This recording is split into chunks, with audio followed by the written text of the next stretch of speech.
एक समय की बात है।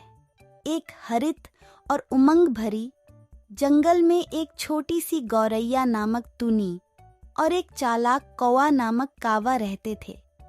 वे सबसे अच्छे दोस्त थे और अपने दिनों का समय जंगल की खोज में, खेल में और कहानियों की साझा करके बिताते थे।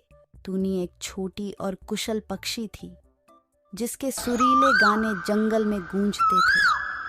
उसकी सुंदर पीले पंख धूप की तरह चमकते थे और उसकी मधुर स्वभाव ने उसे जंगल के सभी पशुओं के दिलों में महबूब बना दिया था।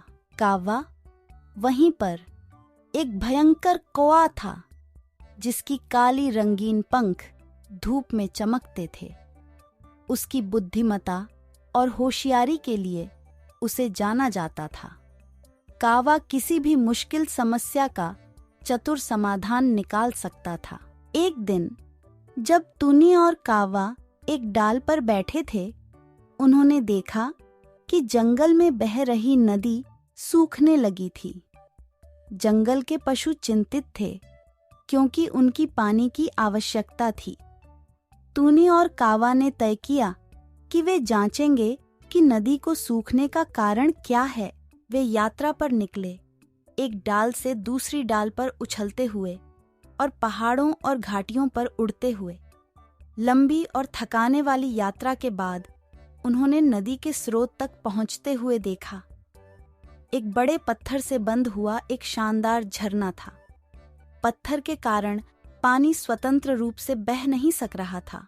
टुनी और कावा ने मिलकर एक योजना बनाने का निर्णय किया। कावा ने सुझाया कि वह अपनी चोंच से पत्थर को तोड़ दें। टुनी को यह अच्छा विचार लगा, लेकिन उसे पता था कि यह बहुत लंबा समय लगेगा। उसने सुझाव दिया कि वे जंगल के अन्य पशुओं की मदद लें। वे जंगल में लौटकर सभी पशुओं के साथ एक मीटिंग बुलाई। टुनी ने परिस्थिति की व्याख्या की और कावा ने उनकी योजना की रूपरेखा दी। पशु सहमति दिखाई और उन्होंने साथ में काम करने का आश्वासन दिया। हाथियों ने पत्थर को धकेलने के लिए अपनी ताकत का इस्तेमाल किया। खरगोश पत्थर के आसपास खोदे और बंदरों ने ऊपर से भारी पत्थरों को गिराया।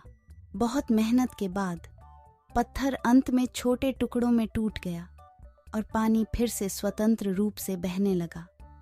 नदी ने जीवन की आवश्यकता को पूरा किया और उसके पार पानी धारा प्रवाह करता गया, जिससे जंगल में जीवन और ऊर्जा वापस आई। सभी पशु खुश थे और उन्होंने एक बड़ा खाना मनाया। टुनी और कावा को श्रीफल माना गया और उनकी दोस्ती और सामर्थ्य ने सभी जंगल वालों को प्रेरित किया कि वे साथ मिलकर चुनौतियों को पार करने के लिए काम करें।